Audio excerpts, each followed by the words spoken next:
Notre city reporter de ce jeudi, c'est Jean-Jacques Lester. Bonjour Jean-Jacques. Bonjour Benjamin, bonjour à tous. Alors Jean-Jacques, vous êtes à Nantes ce matin, vous êtes dans une école de vétérinaire, hein, c'est bien ça? Je suis à l'école vétérinaire de Nantes, au CHUV, c'est le CHU si vous voulez, mais pour les animaux, avec l'enseignante chercheuse, professeure Françoise Roux. Bonjour. Bonjour à tous. Alors, si vous avez un souci avec votre chien ou votre chat, n'hésitez pas, à toutes les heures du jour et de la nuit. Ça fonctionne en permanence, Françoise. Oui, le service est ouvert 24 heures sur 24. Il est conseillé d'appeler avant de venir pour s'organiser, mais nous vous recevons avec plaisir pour vos chiens et vos chats. Ça existe depuis la création de l'école? Alors non, le service a ouvert ses portes en 2002 et fonctionne depuis presque, donc ce sera les 20 ans du service cette année. Vous pouvez me présenter les personnes qui sont à côté de nous? C'est les personnes de garde, hein. Alors, donc, nous avons comme équipe de garde deux jeunes vétérinaires. Donc, l'une est interne, c'est-à-dire docteur vétérinaire, responsable du service pour la nuit, accompagnée de sa collègue de dernière année qui donc termine sa formation pour devenir vétérinaire en 2022. Et voilà, on va faire connaissance aussi avec elle. Puis il y a un cas là qui Ah. a été soumis il y a peu. Oui, oui, il y a une urgence là, ça tombe bien. C'était calme un peu cette nuit, puis soudain, paf. Eh oui, on peut pas prévoir. Qu'est-ce que vous voulez, Benjamin? Eh bien, on va vivre ça avec vous. On va suivre un petit peu donc les urgences dans cette école vétérinaire qui se trouve à Nantes. À tout à l'heure, Jean-Jacques. Et le temps que vous nous appeliez, on prend la direction de cette école vétérinaire à Nantes où se trouve notre reporter de ce matin, Jean-Jacques Lester. Vous êtes aux urgences exactement, hein? Oui, je suis au CHUV, donc le CHU. Pour les animaux, je suis en plein cœur d'ailleurs des soins, hein, parce que là, je suis avec le professeur Françoise Roux. Professeur, on est où précisément? Alors là, nous sommes dans le service des soins intensifs, l'équivalent de la réanimation en médecine humaine, où nous soignons les patients qui sont rentrés par le service des urgences et qui nécessitent, comme le nom l'indique, des soins continus, intensifs, de haute technologie de médecine. Jusqu'à l'intubation, bien sûr. Et donc là, on peut voir qu'il y a un petit chat là qui a l'air bien fatigué, qui est dans une couveuse, justement. Qu'est-ce qui lui est arrivé? Alors, ce petit chat, il a dans notre jargon un AVP, accident de la voie publique, c'est-à-dire qu'en fait, il se promenait et il s'est fait renverser par une voiture. Et qu'est-ce qu'il a précisément? Alors, comme souvent en traumatologie, il y a des contusions au niveau du thorax, donc des problèmes respiratoires, et également de multiples fractures, donc multiples fractures du bassin, d'un des membres, et également des lésions neurologiques. Il y a une petite boîte au-dessus de lui où il y a marqué Réa. C'est quoi cette petite boîte plastique? Alors, cette petite boîte Réa, c'est le kit de réanimation, puisque nous sommes aux soins intensifs. Il faut toujours être prêt, malheureusement, à affronter le pire. Et si cet animal s'arrête de respirer, on a le kit préparé pour pouvoir l'intuber, le ventiler, le réanimer. Et derrière nous, là, il y a des cages. On peut voir donc des chiens, eux aussi un peu forcément fatigués. Et il y en a un qui a une grande collerette là, vraiment parce qu'il d'abord il est assez grand ce chien hein, quand même, hein. Voilà, donc ce chien a présenté ce qu'on appelle un syndrome dilatation-torsion de l'estomac, ou plus communément appelé torsion d'estomac, ce que les propriétaires de grands chiens connaissent bien, c'est-à-dire que l'animal, suite à un stress d'origine inconnue, avale de l'air, l'estomac se gonfle et ensuite il se tord sur lui-même.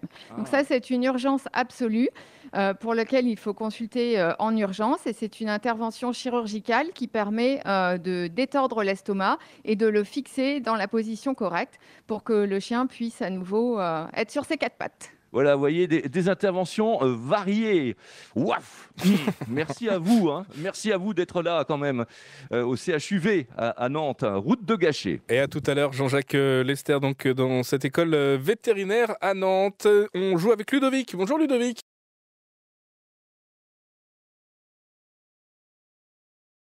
Nous sommes dans une école vétérinaire ce matin aux urgences, exactement avec notre city reporter Jean-Jacques Lester. Jean-Jacques, qu'est-ce que ça donne pour vous? L'école vétérinaire de Nantes avec ses urgences 24/24, 7 jours sur 7, avec tout ce qu'il faut pour la réanimation, hein. C'est vraiment comme pour les humains, c'est aussi bien équipé ici à l'école vétérinaire de Nantes, toujours avec le professeur Françoise Roux. On va rappeler quand même quelque chose parce qu'on peut se poser des questions, hein. Des fois on se dit mon animal, est-ce qu'il va servir un peu de cobaye à des étudiants? C'est pas comme ça que ça se passe. Alors non, pas du tout. Ici, vous venez pour de la haute qualité de soins. Nous sommes une structure de référence avec de la haute technicité, des vétérinaires, docteurs vétérinaires toujours présents sur place, d'autres seniors en backup. Et donc, n'ayez aucune crainte. Vous êtes ici pour la qualité de soins, la haute technicité et vos animaux ne servent absolument pas de cobayes. Oui, justement, on va vous parler tout à l'heure de l'espace simulation qui permet aux étudiants de s'entraîner. C'est assez fou d'avoir une salle uniquement dédiée à ça, avec des caméras et tout ce qu'il faut. Et un mannequin, là, c'est un petit carlin hein, qui est en mannequin et qui sert de cobaye, lui, par contre. Eh bien, on vous suit, Jean-Jacques Lester, dans cette école vétérinaire à Nantes pour ce jeudi matin. À suivre dans quelques secondes les infos de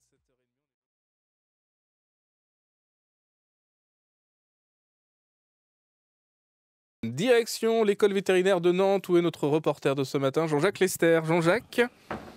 Oui, alors c'est 24-24, ce centre hospitalier universitaire de vétérinaire à Nantes, donc de l'école vétérinaire de Nantes. Donc des soins d'excellence et tout ça à toute heure du jour et de la nuit. La preuve, je suis avec le professeur Françoise Roux et là dans la pièce à côté, on peut voir qu'il y a justement des soins qui sont prodigués à l'animal. Voilà, tout à fait. Donc là, un petit bulldog français vient d'arriver. Donc il est paralysé. Nous sommes en train d'évaluer sa fonction neurologique sur les membres postérieurs. Ouais. Il s'agit certainement d'une hernie discale à préciser avec l'IRM qui va suivre. Ouais, c'est sa maîtresse qui l'a emmené, bien sûr. C'est un bulldog français. Et là, on établit le diagnostic d'abord. Tout à fait. Donc là, l'animal est en consultation avec la vétérinaire de nuit. Et s'en suivra ensuite une consultation avec le senior que je suis, puis un transfert certainement en imagerie médicale pour préciser les lésions neurologiques. Il y a une salle où on s'entraîne, il y a une salle d'entraînement, une salle de simulation avec un mannequin, le mannequin d'un chien qui est relié évidemment à la perfusion par exemple et tout ça, avec à chaque fois une petite feuille qui explique différents scénarios, donc un scénario par exemple d'une situation particulière. Et c'est là, on filme tout et on voit ce qu'il faut faire, les gestes aussi qui ont été mal faits. Tout à fait. Donc, nous avons un centre de simulation médicale, simulation des urgences et des soins intensifs, qui s'appelle Virtual Critical Care, dans laquelle nous formons nos étudiants les plus jeunes, ceux qui sont en début de cursus, à toutes les situations des urgences, afin qu'ils ne pratiquent pas la première fois sur un vrai patient, mais bien sur un mannequin. Donc, différents scénarios leur sont proposés. On mime une situation d'urgence. Par exemple, là, on vous présente un chien paralysé. Que faites-vous? Tout est filmé, enregistré.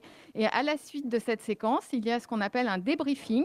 On repasse le film et on voit les points critiques, entre guillemets, ce qu'il faut faire, pas faire, et on rediscute du cas. Et ça, pour de grandes thématiques. Bien sûr, on ne peut pas voir tous les cas qu'un vétérinaire verra dans sa vie, mais au moins les principales situations sont connues, intégrées avec le travail en équipe avant de passer de l'autre côté de la porte dans le centre des urgences soins intensifs. Et tout à l'heure, on va évoquer cette profession vétérinaire qui se féminise quand même énormément parce que je vois là, je suis entouré de jeunes femmes. Voilà, Benjamin, c'est vraiment un endroit où il y a un seul garçon. Et c'est vous. Un seul garçon pour le moment. On va en parler tout à l'heure. À tout à l'heure, Jean-Jacques Lester, donc dans cette école de vétérinaire à Nantes, aux urgences exactement de cette école. Notre invité dans un instant.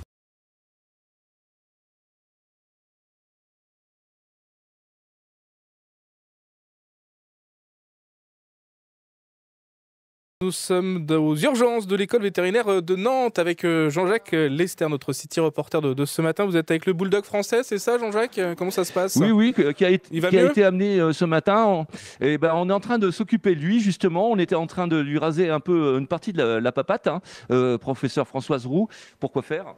Voilà, donc on va mettre en place un cathéter intraveineux. Donc pour des raisons d'hygiène et pour poser ce cathéter de manière stérile, on tond la patte, la veine céphalique, pour poser le cathéter, afin de pouvoir lui administrer des analgésiques, donc de la morphine, un tranquillisant parce qu'il est très stressé du fait de... Oui, il est très stressé, ça se voit. Voilà, il se sent paralysé et donc est stressé. Donc il va falloir qu'on gère à la fois son stress et sa douleur pour qu'il puisse ensuite être anesthésié et conduit au service d'imagerie médicale pour passer une IRM, comme pour nous, et passer au bloc opératoire dès ce matin. Ce bulldog français, il s'appelle comment, vous savez? Pardon? Newton. Newton. Ah ouais, comme la pomme. Enfin, celui qui a reçu une pomme dans la rubrique Abrac. Vous savez, ces vieux souvenirs de bande dessinée de Gottlieb. Hein. Voilà. On se retrouve encore tout à l'heure avec le témoignage d'un des docteurs qui est présent sur place, là, qui a fini son cycle, qui est docteur vétérinaire. Et c'est Camille que l'on va découvrir tout à l'heure, qui vient de prendre la relève. Ça marche. À tout à l'heure, Jean-Jacques Lester. Après les infos.